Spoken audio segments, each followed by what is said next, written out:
Women with disabilities navigate a world that is often designed without them in mind. They face a double layer of discrimination, both for their gender and their disability. From inaccessible healthcare and limited employment opportunities to societal stigma and digital exclusion, these challenges prevent them from living full and equitable lives. But there's hope, and it's being championed by the individuals and organisations you'll hear from in this episode, advocates dedicated to amplifying voices and driving solutions that can make inclusion a reality.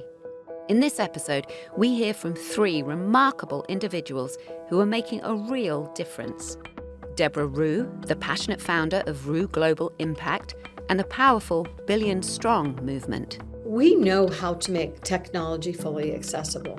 We, as society, we know how to make sure that our education is accessible and our housing and our transportation. Nzouegou Ornela De Vinyle, the inspiring president of Vessels for Development. So for me, technology is very important because it is inclusive. And Kartik Sawhney, the visionary founder of the global network of young persons with disabilities.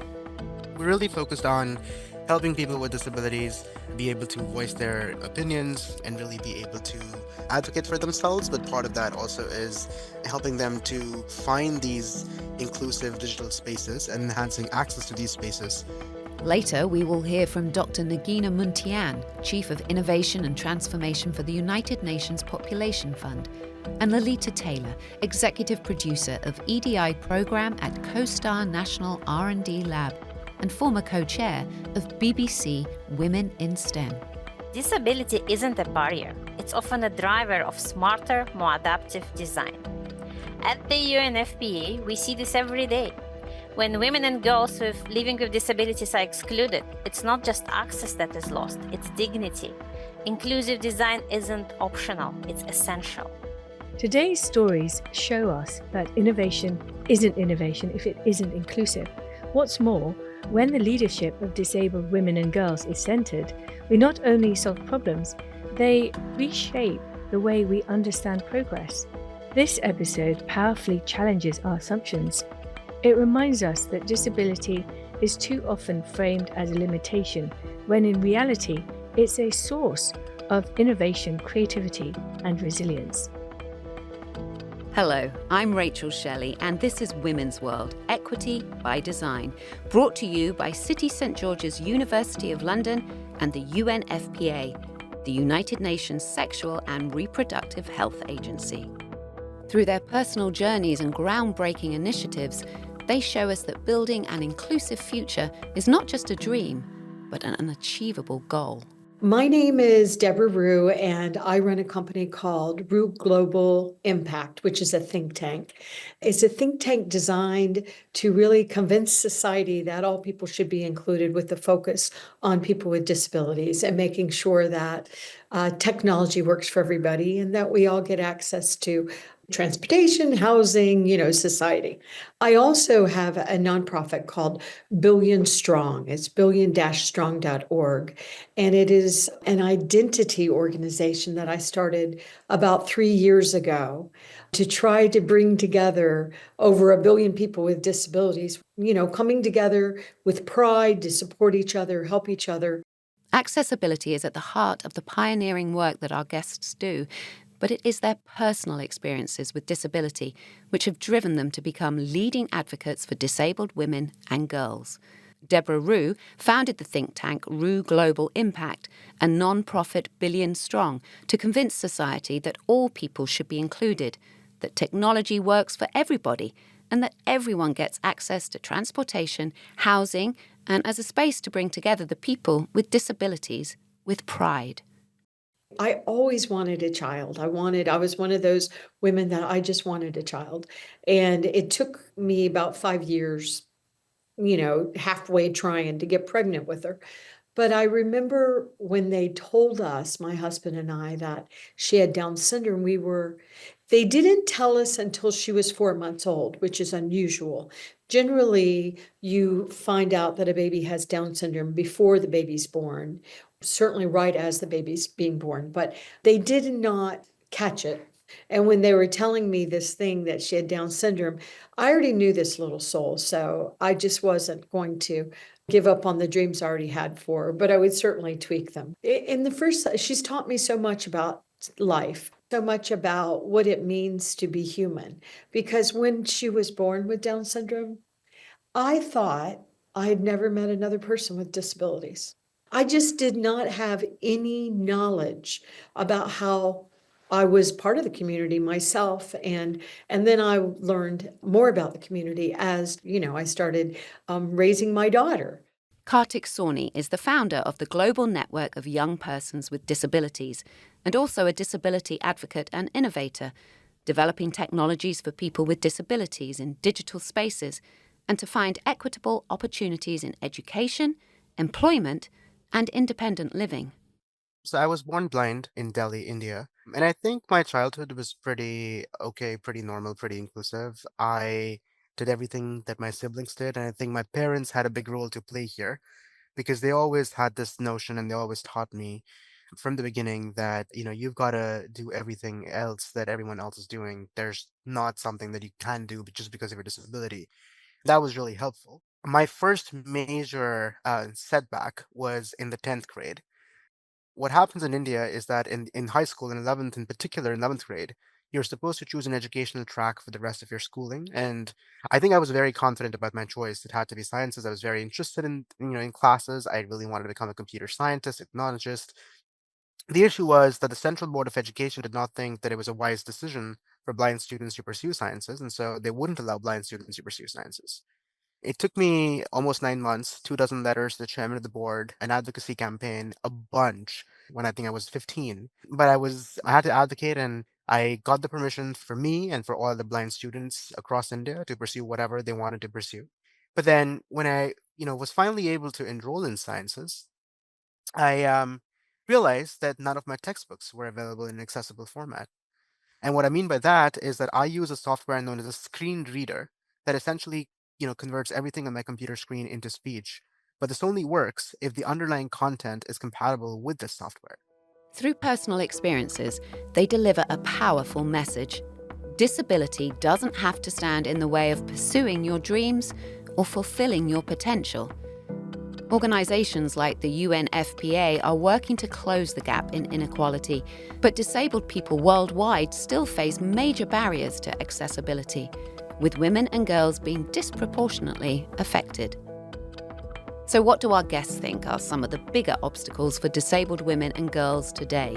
Here's Nzouegou Ornela De Vinyle, the president of Vessels for Development, a non-profit organisation based in Cameroon, standing for inclusive sexual and reproductive health.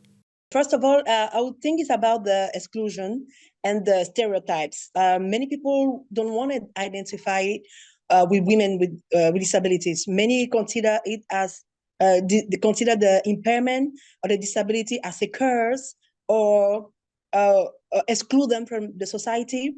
And you're going to find so many teenagers in schools not continuing their studies simply because of shame.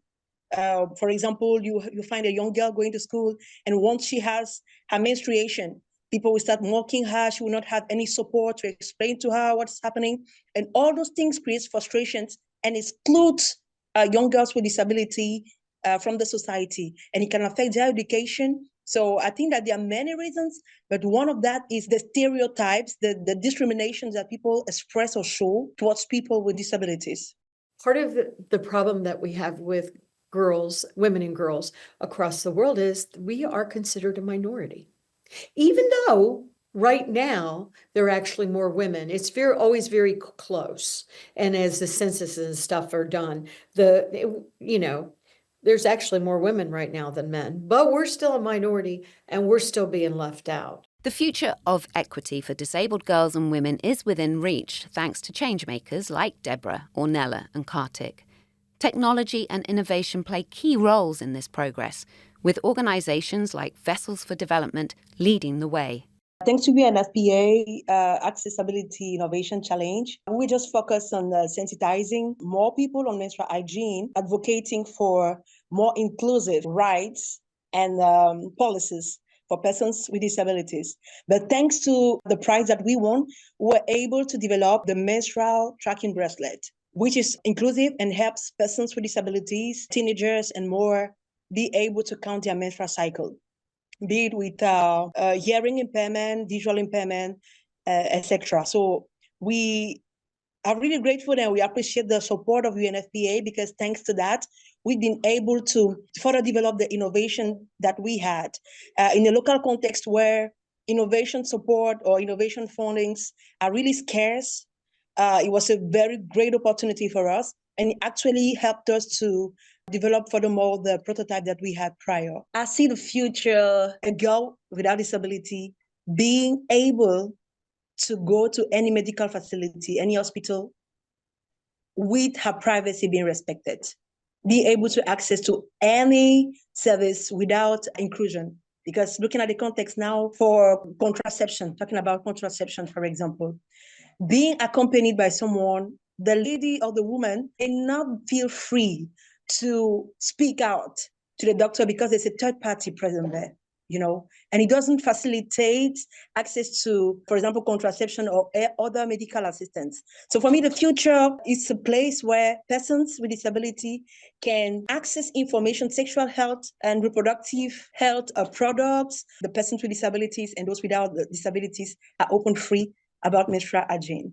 There's a gap between mainstream tech and assistive tech, and I think we need to close that gap. And the way you really close that gap is you get more and more people with disabilities to be technologists and innovators. Because what happens today is, you would involve people with disabilities usually as testers. Oh, you'll develop something for them, and then you'll come to them and be like, hey, can you test it out and give me some feedback? No, it doesn't work like that. You have to have people with disabilities involved throughout the process, and ideally, you have to have people with disabilities in core positions on your team, and only then can you actually make products that are truly inclusive and accessible for people with disabilities. What it really means in practice is that you change how people interact with the computer. Instead of actually interacting with user interfaces or UIs that tend to be inaccessible, what if you shift the focus from the how to the what? So instead of trying to figure out how do I actually go and add something to a shopping cart on Amazon, could you basically just focus on the what to say, hey, here are the 10 things that I need, and please add them for me? It's really kind of shifting that focus and helping computers take action on your behalf, but doing it in a way where it respects your agency. So it's not just going out there and doing something on your behalf, but it's basically keeping you updated and saying, hey, I'm doing this. Sound good? And you're confirming, so you're in control the entire time. So that is kind of what we're working on right now. I do think that what we're seeing right now, that large language models, multimodal models, to speech models, and all of that, I think it's really promising, really exciting. Again, the challenge is how do you do it in a way that is responsible, ethically correct, inclusive, and keeps accessibility and inclusivity at the center? Because a lot of what is being developed using these technologies, again, unfortunately, it has the potential of leaving out people with disabilities behind, as it did when we had the web in the early 2000s. We have these things every decade or whatever in technology where there's this, big sort of shift and a big revolution. And I think my whole thing right now, I was 6 years back then when the first one happened, so I couldn't do much. I think this time around, my whole thing is, well, I can, and I want to do whatever I possibly can to ensure that people with disabilities are at the center. The other thing that I also firmly believe in is, usually the narrative is around, let's design for people with disabilities, or we've got to make things accessible. I think what we're seeing now fundamentally changes that, because right now we have the opportunity where we can go and say, hey, let's actually use the unique insights that people with disabilities have, and then let's actually develop mainstream technology that is better than what people without disabilities can even think of. So, for example, I have been using voice for the past 2 decades. I'm 30 right now. I've been using voice to be extremely productive. You probably don't use it that way, right? As a person without a disability or someone who doesn't have to use a screen reader. And so there's a lot of insight that we as a community have, that really can then transfer to voice AI technologies today to actually really make it meaningful for everyone. And so that's sort of the other thing that I'm pushing on. And I also do think that if you're able to do this successfully, this would also help, shift sort of the biases and narrative and everything else, the perception around people with disabilities in our societies as well. So it's going to be a win-win that way. But I would think the very best thing anyone could do is collaborate. We've got to care about each other. We've got to collaborate and take the time to learn. Because once again, when people are like, oh, can blind people get on the internet? Yeah. Blind people can definitely get on the internet and they can thrive. And actually, the internet and technology has really helped them a lot. Wayfinding is beautiful. You know what it means to be blind? It means you're human. If you're deaf, you speak differently. You don't speak, you speak a different. We're human. We're all human. So it's about human inclusion. But I think the best thing anybody could do is collaborate and really take the time to understand, because now we really can do this.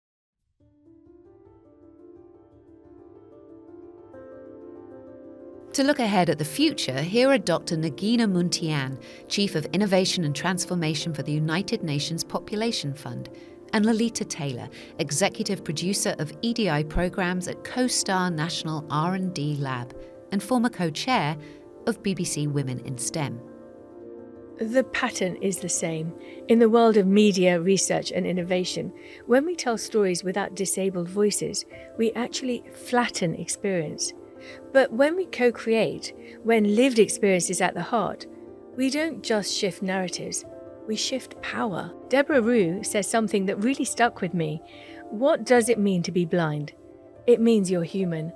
That's the perspective we need to embed at every level of innovation. You are so right, Lalita. And inclusion isn't just a moral imperative, it's a practical necessity. Women and girls with disabilities are leading in health, education, and innovation. Their potential is unlocked only when we design through their eyes. At the UNFPA, we know what's at stake. It's not just access, but dignity. Inclusive design isn't optional. It's essential for equity and leadership. And Nigina, did you hear Kartik's vision for inclusive tech? It's not just about voice-enabled AI or access to education. It's about making sure disabled people are not left behind in the next tech revolution. And he's right. If we build with disability in mind, we build better for everyone. Kartik knows it from experience. Over 1.3 billion people live with disabilities nowadays. Yet, most systems still exclude them, especially women. From inaccessible care to overlooked education and jobs, the gap is so real. This episode isn't just about equity, it's about reimagining who gets to design the future. And it's clear, when people with disabilities lead together with us, we all benefit. I think it's time to move from designing for to designing with, because inclusion, when done right, is not just an add-on, it's the engine of true innovation.